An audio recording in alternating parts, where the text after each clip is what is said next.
And what is up, everyone?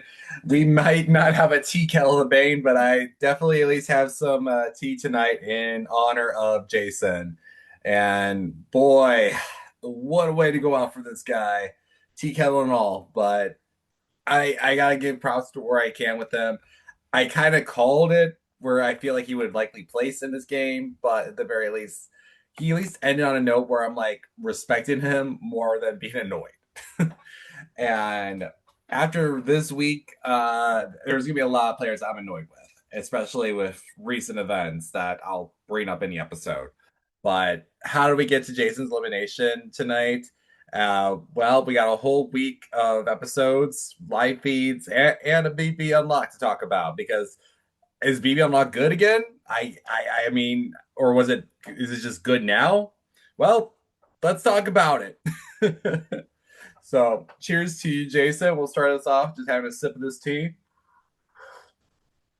Good stuff. And we'll just get to it with just the Big Brother Unlocked episode, which, again, kind of like I think they figured out the kinks in it, and it's like actually becoming entertaining.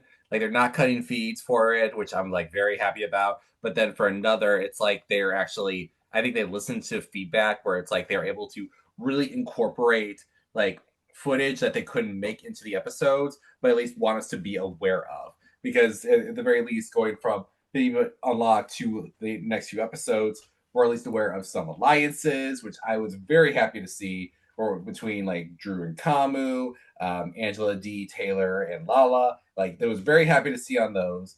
Which, let's be real here, those are fake alliances, but at least I'm glad that they addressed it. And also, like the whole slop segment, pretty funny. Like just having people taste it.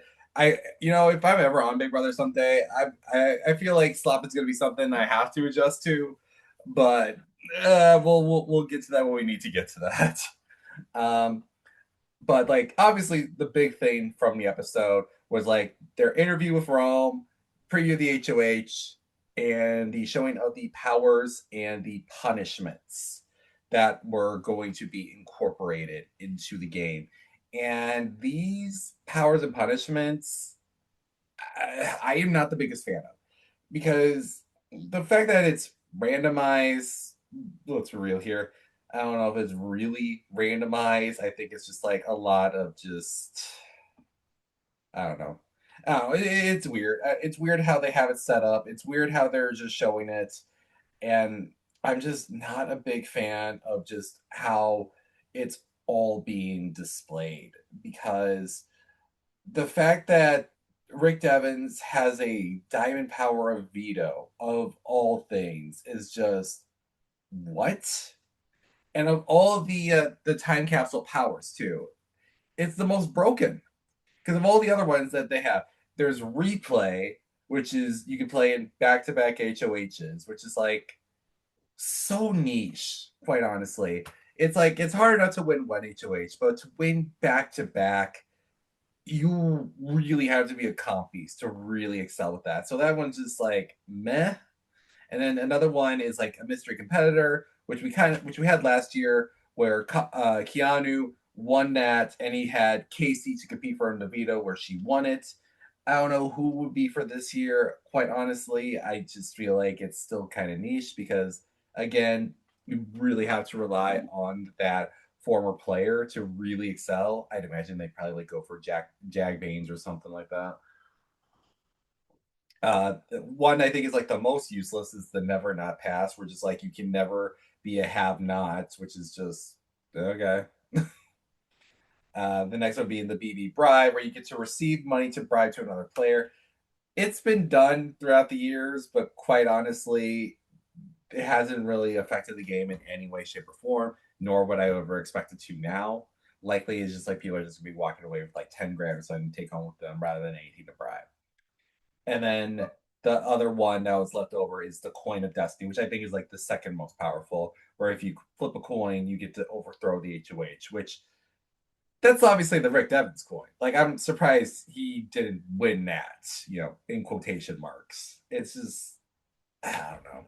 These feel very lame in comparison to a Diamond Power veto. And on top of that, it's just like once those two are gone, it's just like, okay, cool. What, there's like nothing else to look forward to because the rest are just kind of duds. Uh, but that's just my personal take on that. But going to the punishments, at least the punishments look a little more fun. We have one that was a favorite of mine for Big Brother 23, which was the Lord of the Train, where you had Derek X like just announce everyone going to the bathroom with his horn and everything. I thought that was funny. Amazon, where you get to eat an extraordinary amount of ham throughout the week. I believe this was done before. I mean, I think all of them have it done for. What am I saying? I'm just not. I'm just kind of blanking on when Amazon was. I want to say it was more of a recent season. Maybe it was Big Brother 20 because that feels like that was in that theme. But another one was the camp guide, frequently set up tents and roast wieners. That was one that was famously done by Nicole Franzel, where she, oh wait, no, not Nicole Franzel. She was the where she had like the wiener and stuff. Like, I think that was like Alex O from 19. That's the one. That's the one. She did that. Maybe it was actually both. Maybe it was both, and I'm just like tripping on that. But either way, you just like setting up wieners for everyone to eat, and like you're just camping all around the house for a week. It's okay. The one that I'm going to be very interested in is the admin E, where you have to wear fig leaves and be tethered to someone for a week. Now, tether twists have always been one of my favorites to watch throughout the season. Like, you had Brendan and Brittany from 12, which I thought was probably the best. And then where this one was based off of, it was Caleb and Victoria from 16, which it was okay. But like the tether twists, I think are always like a fun one to have. You had Taylor and Joseph in 24, which is always fun. So I think those were decent. But obviously the most egregious one being like, Felicia and Suri, where they were going around a canoe the whole time, and during that whole thing, it kind of like screwed over Suri's game because Jared just would not shut up the entire time. And then the last one being the also famous Red Unitard from a Big Brother 8's like appearance, and had not consequence, whatever appearances following after, with Jen just like basking in it as just like a reward more than anything. And if you have never watched Big Brother 8, at least watch this segment of the Big Brother Unitard, because Jen Johnson, so upset that she's never come back to play, but I feel like she would have been a fun one to watch because she really owned that whole thing. But yeah, so we got all this stuff on that, and the interview of Rome was a little interesting. The fact that he said he wants Lyra to lose just so we could see her, it's just like, bro, what? You want her to win? If you're gonna make this relationship work, cheer on your girl, not cheer down. Like, come on, dude. I don't know. I don't think that relationship's really going to work outside of the house, especially with the fact that she's in Hawaii and he's not. Like, I think that's going to be a very big difference there for their relationship.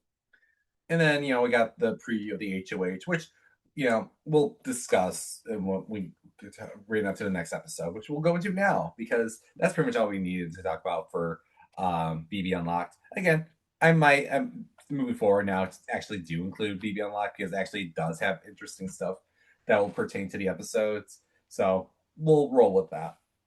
So starting off with the Sunday night episode, we have Lyric pushing that she wasn't the vote for Roan, everyone, which we all knew was Taylor. And we had Angela being blissful of the plan to take out Rome, and that she was glad that Devins was the one to do it, even though Devins was also on board with the plan. So whatever you want to take of that.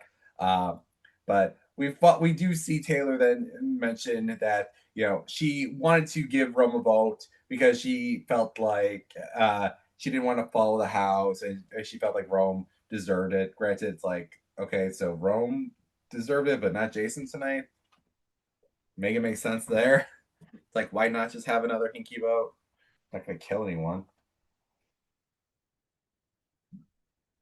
But after that, we get like a Drew and Bear conversation, which this entire week we've really been seeing a lot of Drew and Bear's relationship form and bloom with their like duos alliance of sorts, which, let's be real here, going into next week might not be lasting.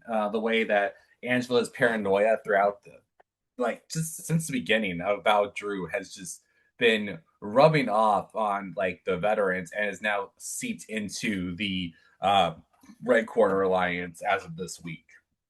It's not looking pretty here for Drew, and it's going to be a little scary about that moving forward. But Drew and Barrett talk. They feel they're on the outs of the tool shed, which yes, and wants to flip on them, but Drew flips on them with the HOH because Barrett has been very vocal about wanting to take a shot at the red corner. Drew's like, I'm willing to throw this, and Barrett is correct on its assumptions. Like I feel like he and Drew really need a jump ship from this alliance. It's just a matter that Drew is very much like thinks that he has control of the game because he has that final two alliance with Kamu, thinks he's close with Devons, thinks everyone has no issues with him, but like it's not the case there. And Barrett is being more privy to it, especially the other night. There was a very awkward conversation between Barrett, Drew, and Devons. And Barrett was catching on, like, it's not looking good for them in that alliance. Whereas Drew's like, I thought that went pretty well. So not a good read from Drew. Barrett's at least aware. It's just with this whole situation with Barrett, though, he also has a crush on D, and I get it. It's D. I mean, how can you not? D is a very beautiful woman, but back in my mind, if I was playing and was single, I'll be like, oh, D, yes. But then I'm like, oh, wait, Austin. Oh, wait, all the stuff that she did in Survivor. And then the stuff that I heard that she did in the challenge. So I'm just like, maybe put that on hold there. Work with her from a distance. But yeah, at least they're aware of the situation. I just think Barrett's a little more aware than Drew. It's just again a matter of when and how are they ever going to flip. It's just a matter of like if there's ever going to be a power flip to happen. I hope tonight is one of those nights where it's just like someone from the other side wins HOH and does something. I'm just a little concerned here that it might just not be the case because it's looking to be a little bit of a steamroll. But with people like Mallory, who has been proving themselves to be quite the force in challenges, maybe there might be a little bit of hope. And speaking of, we had like a conversation between Mallory and Mel about the hell don't trust Jason, and then Jason just walks in on the conversation. They all act fake with him, but without and that after that conversation, we finally get the segment of Angela's egg punishment finally ending, which thank God too. That thing was a rough for her. Like I mean, she's been kind of getting on my nerves lately with the Drew stuff, but I felt like she did not deserve that egg costume with how horrible that thing has done. But we get to the HOH comp where it takes us back to March 31st, 1985, where we get to watch a wrestling event that Mr. Particular Jesse from Big Brothers 10 and 11, or, Drew pointed out in the episode, maybe his dad, roll with it, whatever. Then we get to see a wrestling match and then basically go to a booth comp of like what's happening back and forth, with it ending as a Kamu HOH win. And I would be perplexed to not mention the Kamu situation as of right now. For those who are not aware, there has been some recent findings on Kamu outside of the game from his Instagram, where it's very much telling that he is not a good person. He has some very loose morals, let's say that like that. And on top of that is just overall not the best person. He's just very much um, I feel like there's some bigotry to his name. Like, I don't want to throw that out there, but the fact of the matter is, there's a lot of evidence proving otherwise. So, and the way that he treated Jason this week with the whole tea party fiasco and everything, it kind of is telling of who he is.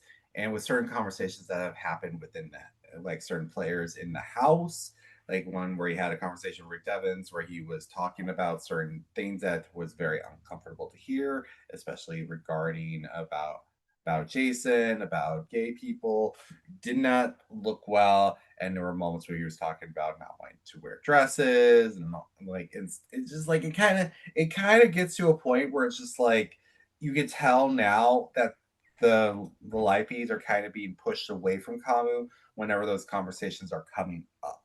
And it kind of gets to a point where it's just like you're only doing more damage by not showing it and cutting the conversations than continuing to.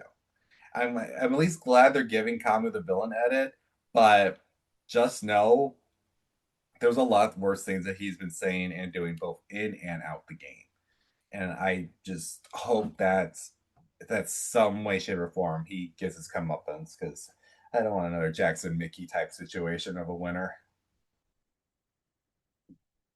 So after Kama wins, we get to see Mallory be a little bit concerned about her nom odds, which very much true. Like obviously with how everything was going in her favor, and then we get Jason and Taylor conversation where it's like they're hoping that he targets the veterans, but I mean the writing was kind of on the walls. Like we saw what the relationships are.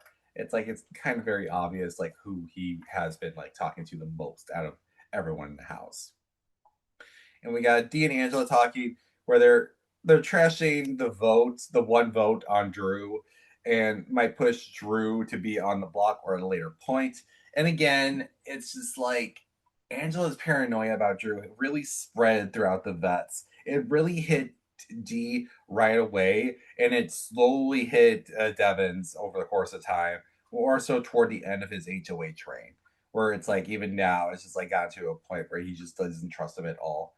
And I don't know, like it's just Angela is such an interesting character. I feel like she is entertaining. She is very paranoid, but the fact of the matter is she had like no evidence on Drew, and she just keeps on basing every little thing on him to be like, see, this is the reason, and like she's basically got D involved to pretty much go with her delusions. Granted, there was a conversation this week that wasn't shown where the three of them talk together and Angela's bringing up targeting Drew or like his allies, and Devon's kind of shuts it down with D like agreeing with him, which Angela is very much not the biggest fan in hearing. So it's like there could also be some like cracks forming with the veterans with Angela's paranoia on Drew. So something to note there for the future. Again, it's gonna burst at some point, these cracks, because it just keeps on getting bigger and bigger every week, and I'm just waiting for it to burst. But after that, we have a Drew and Conway situation where they're talking about their handyman alliance, which was shown from the Unlocked episode, and they're just talking about like naming Lala as one of the nominees. And then we jump to Kamu and Mallory, where they discuss about who Mal would want to target, and she was like mentioning Jason and the Survivor veterans, which again, Kamu was like, how dare you bring up my allies? As if it's like that's well known to the house. It's just like, and again, it's like it should be well known at this point with how that whole like conversation upstairs that locked Rome out of the room would have been like, putting two and two together with everyone. But some people are just not clicking on that. And unfortunately, Mallory still hasn't because she still very much also trusts Barrett and Drew when she should really just keep them to a distance with certain information that she's going to give them. But what can you do there? But after that, we have Kamu and Lyric talking, and Kamu is basically promising Lyric safety while she's kind of distancing herself from Rome and wanting to do like her own game. I do like though when she's like trying to distance herself. There's like clips of her and Rome like kissing, talking, professing their love to each other, and all that. And I will say though, I am very much impressed with Lyric this week. I feel like she has grown a lot in the ranks. Where it's like her losing Rome, I think was the best thing to happen to her game because yeah, she was nominated, but she wasn't going to be the target this week, regardless of who she was going to be up against. And then on top of that, she was able to prove herself in the veto competition and able to really work her way into some new alliances for me because another thing that wasn't shown tonight is that we have a new three-person alliance in this game called the Giggle Girls, which, if if it wasn't obvious, it is Mallory, Melody, and Lyric.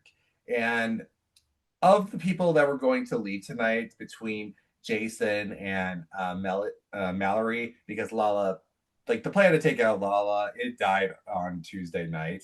But of the one staying, I'd rather have preferred Mallory staying over Jason because at the very least, Mallory has like a good social capital with some of the people in the house, whereas Jason was kind of running on fumes. And on top of that, Mallory still has decent comp prowess. So I think her staying with the three-person alliance, having some decent odds of winning competitions, with having Lyric and Melody beside her, I think is the better option. And hopefully for the game. And hopefully one of those three could win HOH tonight and maybe shake things up. I don't know. But after that, we get like a Drew and Mel Flirtman segment because, when Showmance goes, we got to work with something because there's either going to be them or they're going to show the D and Barrett, which they did yesterday night at the very least. But, I'm not a big fan of Showmances in general. But, they're going to have to work with something for the edits for that just to give some hope for the lovebirds that are watching. But either way, though. Uh, then we have a whole segment about Rick Devens winning the Diamond Power Veto because of the time capsule. Because of course he's going to win it. I said it last week that it was going to be another Survivor player that was going to win this power because duh. And it was very interesting hearing tonight from Julie that Jason was in the top 3 for the votes every single week for the time capsule, which is very interesting then because if he was in the top 3 each week, it makes you wonder then where is Dee's placement in all this? Because if we look at the week 1, obviously Angela, and if he was in the top 3, I imagine Rick Devens was like number 2, followed like going into last week with him being number 1 and then Jason being number 2. So going into this week, now that Jason is gone, Rick Devens has his, and Angela did hers. It's like I'd imagine it's like D, Drew, and I don't know who else. Like maybe Barrett's, maybe Lala, maybe Taylor. I don't know. I don't think people would have as much votes on anyone from the red corner, and I don't think people are going to put as much down on Melody. Maybe Lyric. Maybe that would be my top 3 picks. Maybe it would be between Drew, D, and Lyric. I think those would be the 3 I would lock in for the top 3 picks for this week's potential chance of power or punishment. But the fact that like I feel like a lot of people would probably piling votes onto Jason, it's just a matter of like, were the votes that were put onto Jason votes that were taken away from Drew, and all the votes that were put on D just stayed the same? Because if that's the case, likely D would be the next one to win a power or a punishment. And if that's the case, I kind of hope it's a punishment. And on another end, I kind of hope it's the unitard. But that's just my personal take on that. um, but after that, we got like all the people talking about the powers, like who has it, and Devens goes out of his way to lie to everyone, even including Angela. It just only tells D on this matter. Now, what we got with this edit is just basically how they're trusting each other on this, and that it's only going to be between them.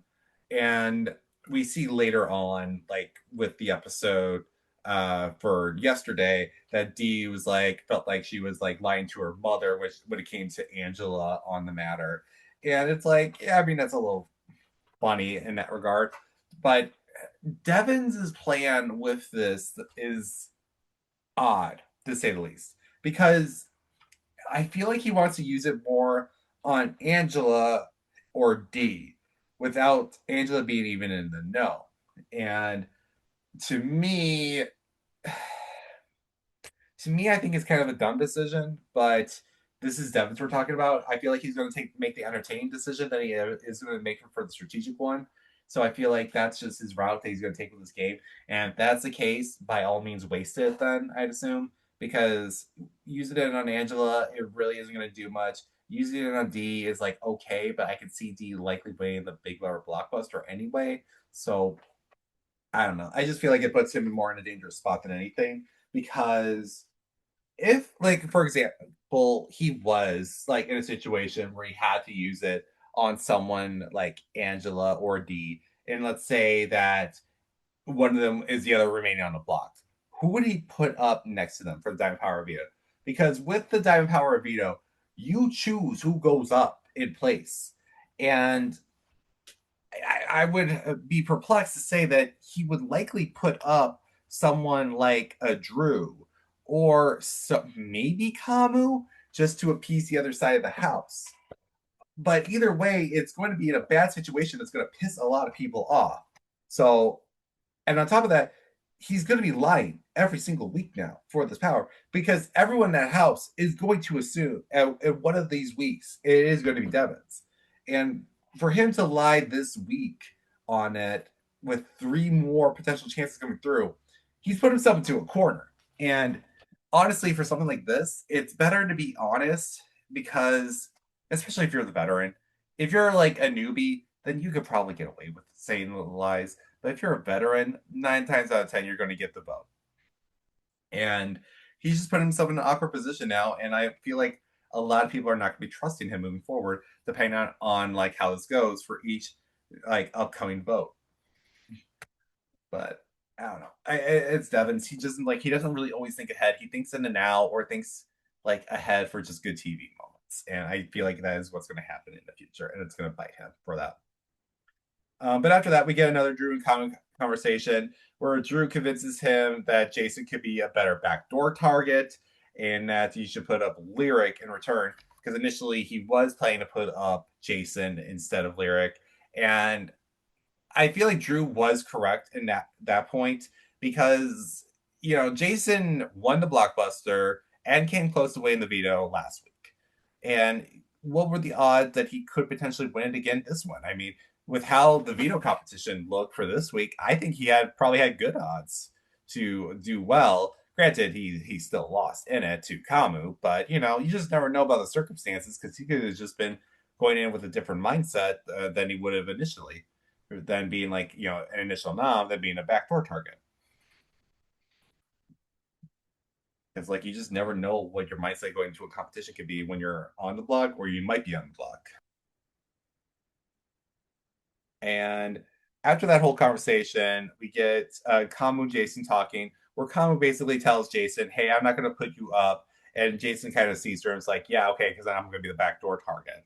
And then Kamu basically then breaks the news to Lyric. It's like, "Yeah, you're going to go up to this pawn. Sorry, I had to lie to you." And she's just like, obviously not happy with it, but she's not the HOH. He was, and end of the episode. Kamu nominates Lyric, Lala, and Mallory. You know, it's not surprising with what I expected from a Kamu HOH. Kamu, I felt, was going to be the most straightforward with what he would be doing in this game. I don't think he would have done too crazy for moves. And again, with how he's been and how he is as a person, I'm not surprised that he's targeting more of the women or someone that is of a different minority. And again, I hate to put these labels on someone, but the way Kamu is and the way that he acts and the way that he has acted throughout this game, it just kind of exemplifies those attitudes and it really pushes that narrative that he is that type of person. And it just doesn't fit well for a lot of people, myself included, that someone like that was chosen for the show. And again, you want to have polarizing figures, but there's polarizing and there's just like very problematic, detrimental like types of characters. Like you want to have another Aaron Greaves situation, you want to have a Luke situation. It's like not pretty. It's not pretty. But that's the nomination and HOH episode. Yesterday's episode was the veto slash tea party. Finish all my tea here, and like my Legend of Zelda stuff is already faded away. There's a little sip left.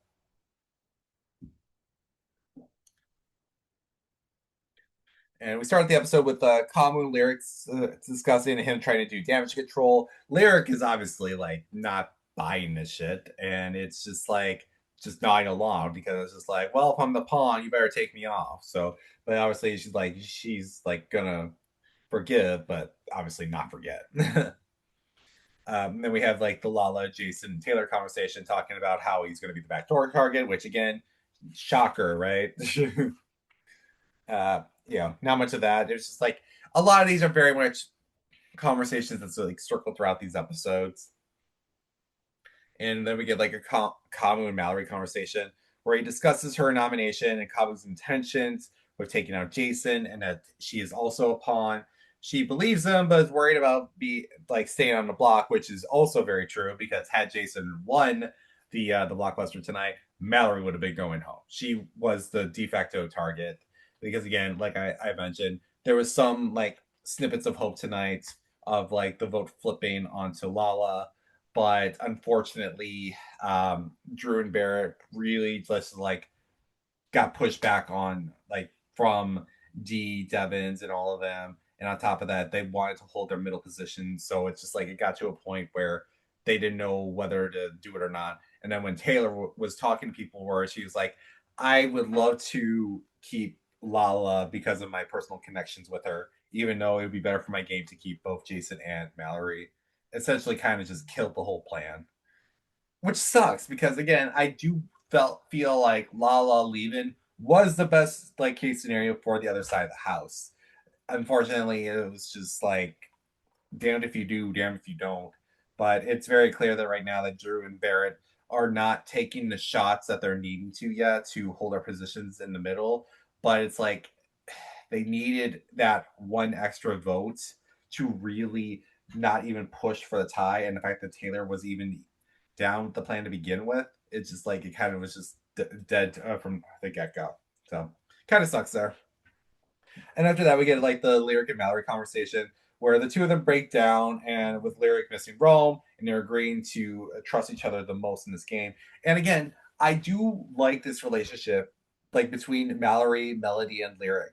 They're an interesting trio of players that have come together in this game. And in terms of like all women's alliances, this is like one of those alliances where it's like this feels natural. This feels like an actual all women's alliance that is made off of trust. Obviously, there are some loose bricks here and there, especially from the beginning parts with how Melody kind of dropped them. But like, Lyric can also say the same too with the Rome stuff. So it's like a lot of stuff had to like happen for them to really get back together as a trio. And I'm very happy to see with how these weeks have gone leading up to this again. So I'm very intrigued to see how it's going to look moving forward. Now, again, I truly do hope that at least someone from the other side wins power so that three can stay intact and maybe make something work of an alliance. But again, we shall see. After that, we get our Spanish segment of Barrett, Lala, Devins, with like Lala bringing in D to talk to Barrett and that whole thing. And my favorite part of that, the whole thing, and seeing that live too, was hilarious. It was just like like Lala's eyes widening and of Barrett speaking Spanish when D went to the bathroom because he was nervous. She's like, D, get over here. Like had me dying laughing. And like we see, like as I mentioned, Barrett's like noting how he has a crush on D and stuff. And again, I'm just like, bro, think of Austin.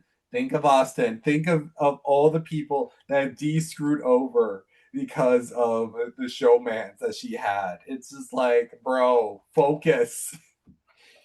Uh, but after that, we get the D and Devin segment where they discuss again the Diamond Power veto, and they need to pivot from people assuming that it's them. Which again, we get a whole segment of that. But again, it's like who are you trying to fool here?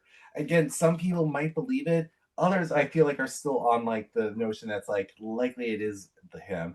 And again, when it came to the Tea Party, it's very much brought up for sure. And again, Rick just keeps on denying and denying. It's only going to get to a point where it's like, yeah, he's going to have to play it. And then it's like, well, yeah, sorry, I lied to you all. After that, we get a Drew Kamu segment where Drew throws fears of Jason having a power, and Kamu is just like doubling down on targeting Jason, whether that's because of his biases or because he just like is going to take the chance on it. We're not fully convinced on either, but it's just like again, he sees Jason as his biggest threat in terms of competition from the other side, which valid take. but I just don't think like the way that he's intending to target him is the correct way, and we definitely will see that later in the episode. And then we have a conversation with Jason and Mallory, where this is a conversation that is had throughout the episode, where he is making his promises to people, where it's like, hey, if you win it, use it on you. Like, if I win it, I use it on you. If you win it, like, just take yourself out, blah, blah, blah, blah, blah, type of thing there, you know? It's just like, he's like, obviously, like, wanting to have everyone throw the competition so that he can win it and just use it on whoever. But, you know, it's like word of mouth will get around fast for that. And again, it's why I have sympathies for Jason, but I also don't have as much compared to other players, because he did put himself in a lot of these scenarios where he plays very messy and puts himself in these positions where he doesn't assume people are going to talk. And loose lips do sink ship. So I have to, knock Jason down for that. We get our veto picks, and we have Haley picked, and then Lala gets picked from Kamu, who in return then will pick Jason to compete in the competition, which Kamu is so upset about that. Like, when you watch the live feeds, he was very much pissed off with the fact that she picked Jason, where it's just like, bro, she's one of his closest allies. What are you expecting? Like, do you think she was going to pick Taylor? Like, it's like, what were you thinking? Like, put two and two together there, man. And after that, we got Lyric and Jason. They discussed about the veto, and again, he brings up, "Hey, let me win the veto. I will use it on you."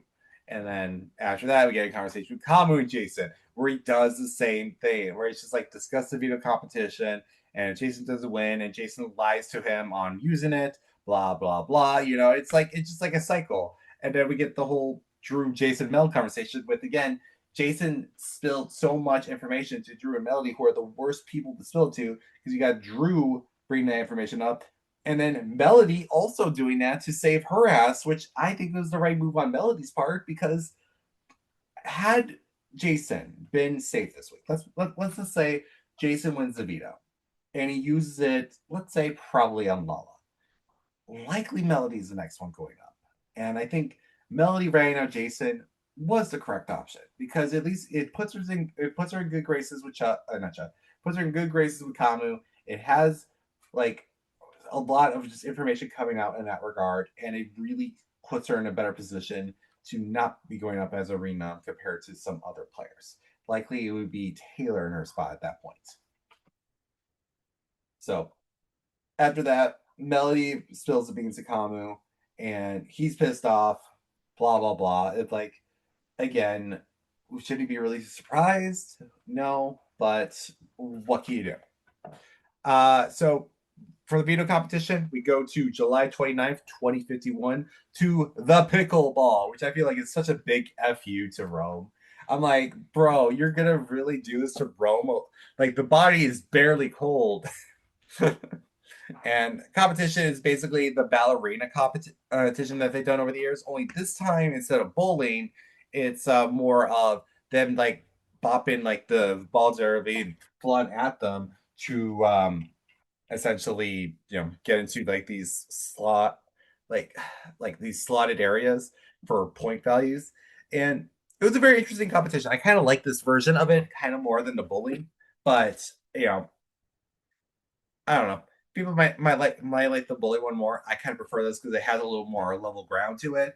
And I do find it funny though that in the first round, which was Mallory versus Lala, Lala gets 0 points, and Mallory gets like a whopping, like, I think 68 points or something, and just destroys her. But then on top of that, when it was Mallory versus Kamu, like the difference of 1 point, and again the difference of 1 point again tonight for Mallory. I'm just like, oh my god, Valerie, you're so close in these things, but my god, you have to, like, I hope you can edge out some wins also, but my god, lady, stress my heart here. But it was all for naught, because when we get the final round, it was between Lyric and Mallory. And Lyric's strategy, I think, was the right call, was to like aim for like the particular larger points in like the corners, where it was like 15 points, and some other ones where she had of a more commanding lead by the end, and walked away with a veto. And again, gives me some more like nods to Lyric for how she's playing the game right now. I think there's an Allison Irwin in her as a player because I think with losing Rome, I truly think she is very much building her agency in the game and building some repertoire for herself that could really get her far in the game potentially. Um, but yeah, Lyric wins. After that, we get a D and Jason segment where Jason is aware of the trios and he's basically trying to push Red Quarter against the vets and later talks to Chuck and pushes a Red Quarter against the vets as well. And obviously they link up, they gather all the information with Haley, and basically they're just like, yeah, Jason's got to go. And where we have Kamu and D talking, D basically tells Kamu and basically encourages him to ruin the tea party by having him do a house meeting. And I mean, kudos to D for that because that basically just like was the nail in Kamu's coffin for the game. Because ooh, what we saw with the Tea Party, there was a lot more awkwardness than was just shown than what we got.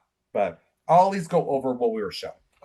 So we get the whole Tea Party segment. Mallory's so happy that she's setting up the Tea Party for the house, and then we have Kamu basically a villain in the background, like getting hyped up for it and everything. And one of the funny things too that didn't even really make it to the episode was how Drew and Barrett were in dresses for it, and they were all trying to do like a drag show thing with Jason judging them for it. And again, was just not included in the segment because again, there was a lot going on there, but it was just like kind of hilarious because they weren't aware that Kamu was going to call out Jason. So like them being dressed up and all that during all this was just very hilarious in its own right. But you have Kamu calling out Jason for his lies and everything he was telling everyone, which has Jason defend himself, and they go back and forth, with Lala chiming in and Angela chiming in on this on and off with like the stuff that was being thrown out there. But really, Jason kind of reads Kamu for filth, and Jason does some call outs in there, but what we were missing from that was not shown in the episode were like these little flops of awkward silence in between the fight, and Kamu just bringing it up again and again and again, or to a point it's just like where it just got very awkward and sad. And you have on top of that, Jason essentially like not only did he call out the entire tool shed, which he did in the episode, but he also really hammed in on Drew and Barrett as the middle people. Like he really did mention that they were the middle people, and like, do you have anything to say in all this? And like, which again, good on Jason to call that out. But then on top of that, like other than like Taylor leaving, there was still a lot more going on after Taylor left. Like she was just like she left, she changed clothes, and then came back in. But then on top of that, after like Melody called up the crow stuff and like everything was so awkward, and like after Jason called Devins for him having a power, and Devins like leaving to get some more food, everyone was kind of dispersing at that point. And it came to a point everyone left Jason alone. Like Jason was just flat out alone that entire time for a majority of the night at that point, with like a few check-ins here and there from some other people, but nothing of much. And after that, Jason basically is like, I'm going to do my thing before the veto noms. And we get the whole Jason just banging on the tea kettle whenever like someone's like talking. And it's just like, Kamu, these people are talking. They're talking about alliances, blah, blah, blah, blah, blah. And I thought that was pretty good. I'm like, you know what? If you're gonna go out in this game, go out with the bane. Or if at least you maybe go out this game, maybe go out with the bane. But he did everything in his power to like annoy Kamu and do everything he needed. And unfortunately, as we saw in the end of the episode, he goes up on the block, Lyric's off the block, and we have final nominations of Mallory, Jason, and Lala. Which is depressing again, because I felt like Lala would have been the best option to go tonight. I would have been down 3 people with the draft that I did did, but that's here nor there on that. I don't care. I'd rather have good TV than have a winning team. But whatever. And then we go to tonight's episode where we get Lala and Melody discussing, the vote and everything, and how Mallory would rather keep, sorry, Melody would rather keep Mallory over anyone in that situation, which again shows how close they've become since week one. Oh, sorry, Lala and Mel. Oh my God, I'm tweaking here. I'm overstimulated from the tea. let me retract on this. We got Lala and Melody talking, and Lala, and then Mallory. Oh my God! And then it just transitions over to Lala and Mallory, where they discuss about the vote, and like Melody would rather keep Mallory in that scenario between Lala and them, which again, correct choice. And then we have Lala, Angela, and Taylor, which they discuss, with Mel, this conversation with Lala. And then when Angela leaves the room, Taylor tells her, stop dropping names. You don't have to drop names if you don't need to. And again, I feel like in those types of moments, if I was Taylor, it's like, yes, I trust Lala as a friend, but as an ally and as a player, she is very much dead weight. I'm sorry, Taylor. Like that's like a moment where you should just like cut your losses, hope, you know. But and then we have Devins and Kamu. They discuss the vote, obviously wanting to take out Jason, and then more snippets of Drew's position and how they're just not trusting them because of Angela's paranoia that has basically infected all of the tool shed minus Barrett. And then we get to then Mel and Mallory, and this was like the conversation why I got mixed up. They were discussing about wanting to keep Jason over Lala for the comps and defense, with later Barrett joining in, Yash joining in, and Lyric joining in to agree on it. But then Barrett, to the cameras, is just like he's not a fan of being in the middle, which, dude, you put yourself there. Sucks to be you in that regard. But he does see value in keeping Jason and Mallory together, which again is the right move for him. But after that, we get a Drew, Angela, D, and Kama conversation. Drew is pushing the Lala boot, and then after he leaves, again, more of them just like dog piling on Drew and how they're just not trusting him. And then just like, I got him clocked since week one. I'm just like, okay, Angela, you haven't clocked for what? Being a good ally and giving you information? It's like, come on. It's just, it's like, this dam is about to burst when it comes to Drew. And I'm just like hoping that he can recover, but it's just not looking the best for him at this time.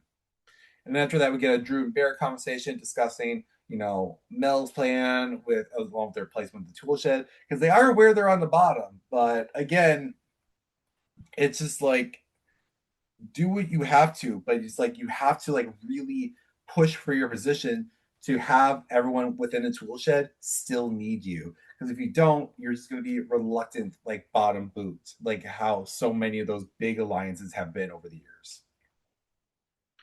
And then after that, we get Yash, Mallory, Taylor, and Melody in the bathroom. And basically, Taylor's telling them, I can't vote out Lala because I'm so close with her, which has them, of course, pissed off, which justifiable, if anything, because then Mal and Mallory are talking and they're just like not a big fan of Taylor's indecisiveness.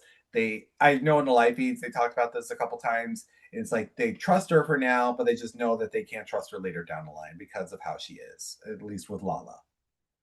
And then after that, we get Melody and Taylor. Melody, God, Mallory and Melody is just like back to back. It's just like it's so hard to say their names because like the fact that we have two of them together and that they're working together, it's just gonna be a lot of just like me mixing people up. But Mel is just pushing Taylor about this Lala vote, and Taylor is just like, I don't know. Really, it doesn't even matter at this point because we get to the blockbuster, which I think was a fun competition, like a reverse Jenga competition to move VHSs into like a VHS slot to return them. And once again, the difference of 1 point, Mallory wins with Jason like just like a nanosecond too late putting his like VHS in to tie her up. But even if it was a tie, I think Mallory would have still been given the win anyway because she was faster than him and getting to her 8 points than he did. But either way, Mallory wins. Jason is clearly distraught. He is crying. Like he knows he's going home. He even says, "Kamu, don't touch me," when people are hugging him. It's just like he knows his game was over. And when he came to the live eviction, Jason gets unanimously evicted by 12-0, where he at least like gives like a nice speech and he does like a little bit of positivity and like throws uh like little like tea bombs on people. I don't know what he was doing with those, but it was something with the tea bags. And as he leaves, Julie greets him with her own tea kettle and spoon, and which just had him smiling ear to ear, which again I was very happy about. I think it at least cheered up Jason's night. And then to even tell him that he was the top three in like the votes every week, I think it did like build his confidence up and at least had him leave on a high note, which as an early boot, and again, I do hope for there could be like an early boots type season in some form in the future. I could see Jason returning. Do I think he's going to play well? We'll see. But we've had, funnily enough, like someone who was a pre-merge boot that was named Jason got second place in Big Brother Over the Top. R.I.P. Really great if you can find it. It is definitely lost media content, but if you can, pretty solid season. But that's what we got for tonight. That's how we got to this whole Jason elimination.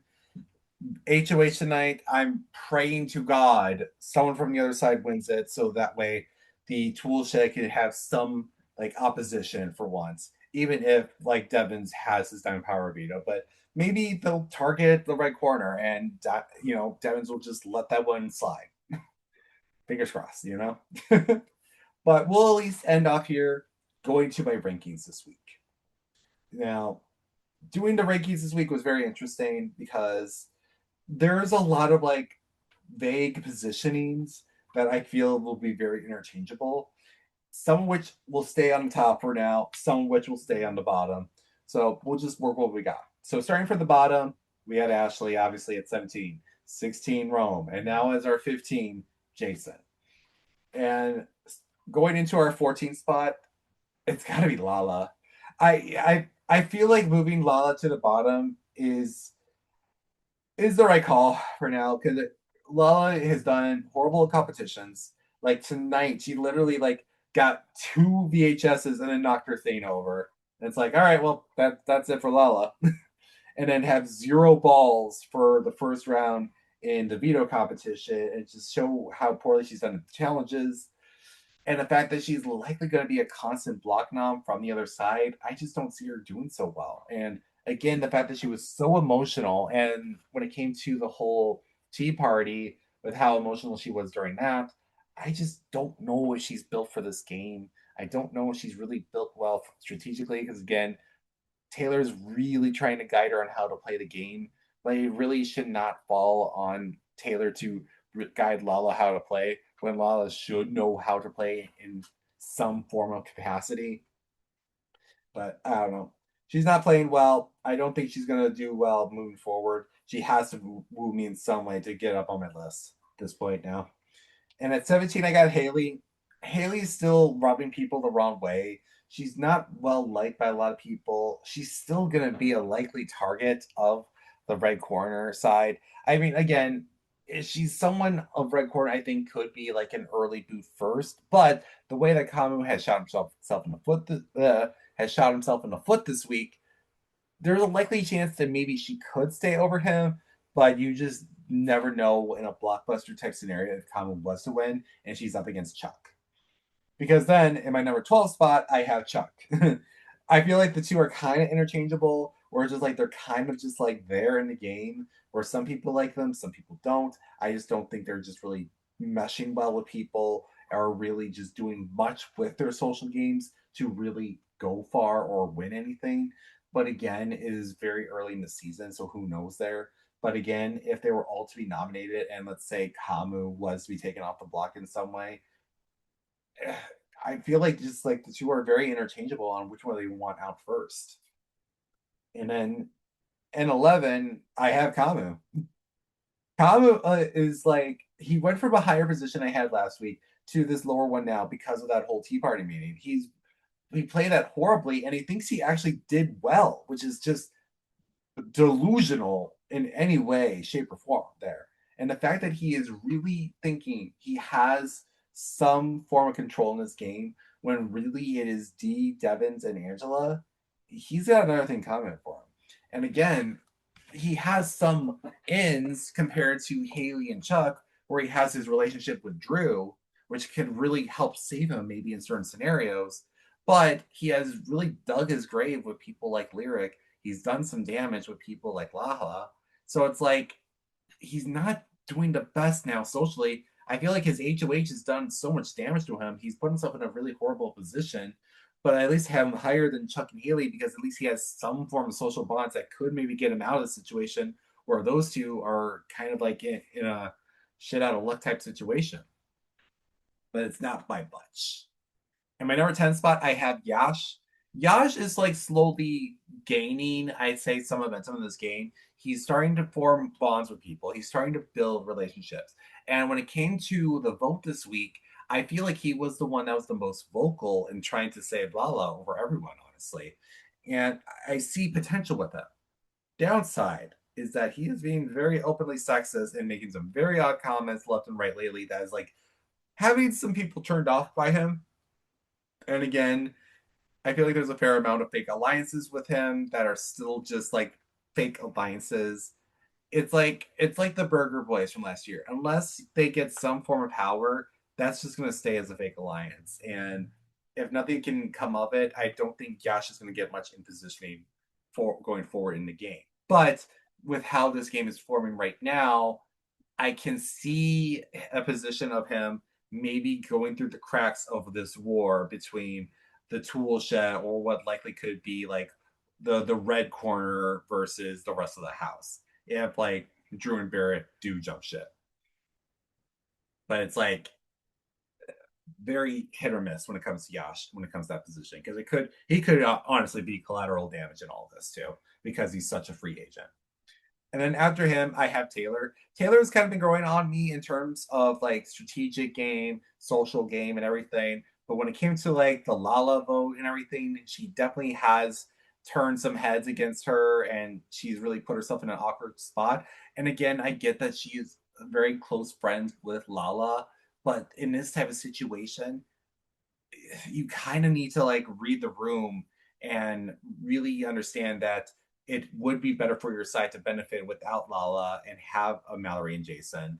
And again, the way that she put herself into this position was not the best. And now I feel like people will throw her to the side too from the other side because if she's nominated next up to some other people, well, they'll be like, well, at the very least, we were down for the plan to take out Lala, whereas Taylor wasn't.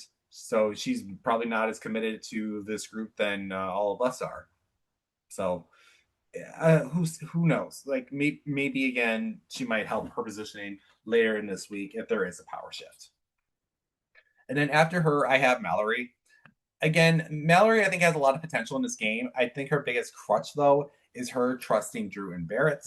And the fact that she is looking to be a little bit of a comp beast in some way, some people are seeing more of her as a target. And I wouldn't be surprised if the red corner or just toolshed side wins in general. I could see them wanting to target Mallory because she has been showing herself to be a threat in these challenges. But again, she at least has her three-person alliance now with Melody and Lyric. Props to her there. She has good innings with some of the other people from that other side.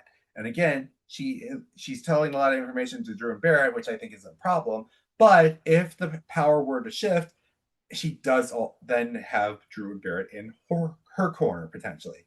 So it's a bit of a toss up. It's putting her in the middle position in all of this, but at the very least, right now, I do see potential in her.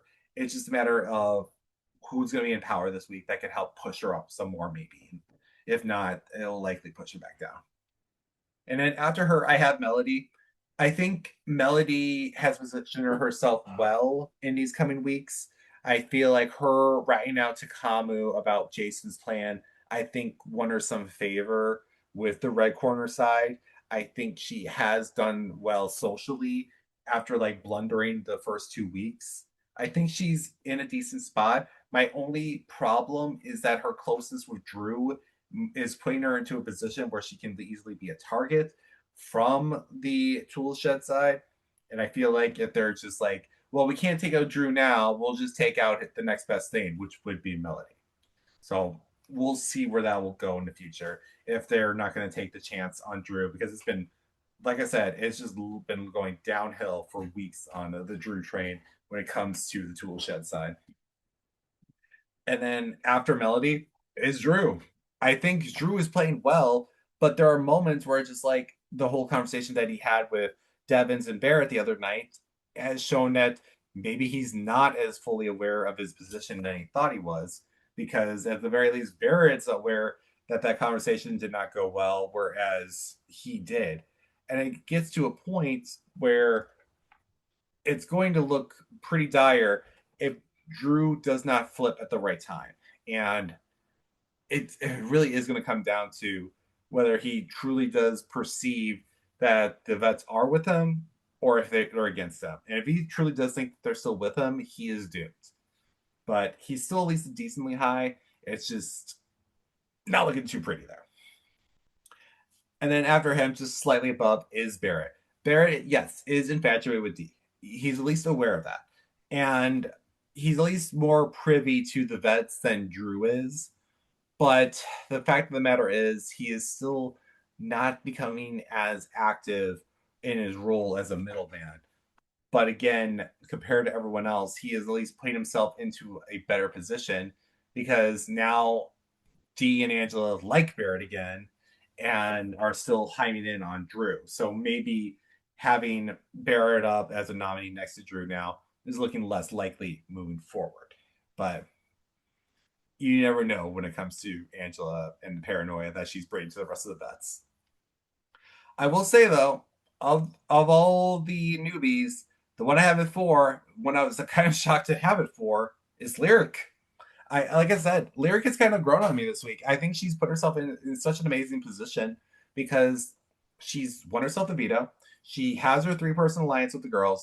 She has some like rapport with the other side, and as well as the tool shed side.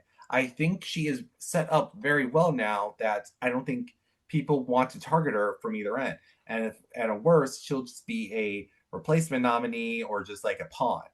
And even in those situations, I don't see her as an initial target in any way or as a new target if there is like a blockbuster win, veto win, or whatever. So the fact that Rome left, I think, has really boosted her game. And now a lot of people are even underestimating her. And I think her doing that baby voice is actually kind of working for her. She's kind of Franzel in a way, I guess. And I think she's really put herself in a good position. It's going to be very interesting seeing her going into next week, especially if like the dual shit side wins again, which God I hope not. And at number three, I have Angela. It's like the top three are the veterans. Now, am I thinking like it's like they're it's going to stay that way? I hope not. It's just that right now these veterans are very well tight knit.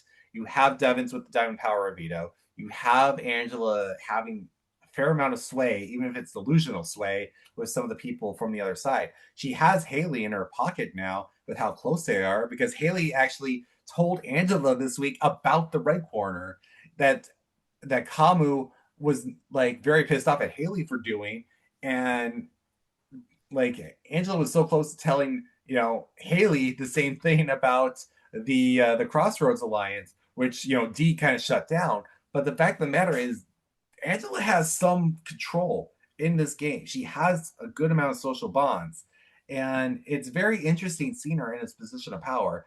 It's a crazy position. Do I think it's going to last long? No, because Angela is still being Angela, but she is still holding power in this game. She is holding strong, and again, with Diamond Power Veto, she'll likely be safe for whatever kind of scenario could happen if the other side was to win and they were to target the veterans. But at number two, I have Devins. Devins, he has the veto, like I mentioned. He is very well integrated in like the house. The problem is with him compared to D, which is obviously my number one, is that I feel like he's more willing to let D like control the steering wheel than he is.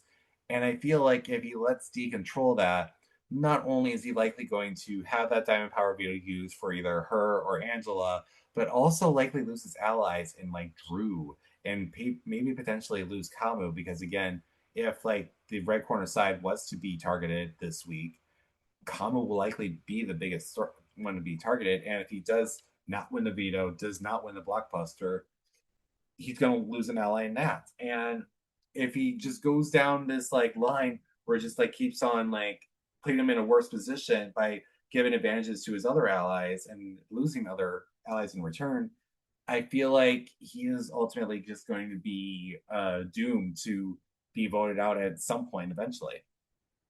And again, him lying constantly about not winning the power this week, I truly think is going to bite him in some way, shape, or form.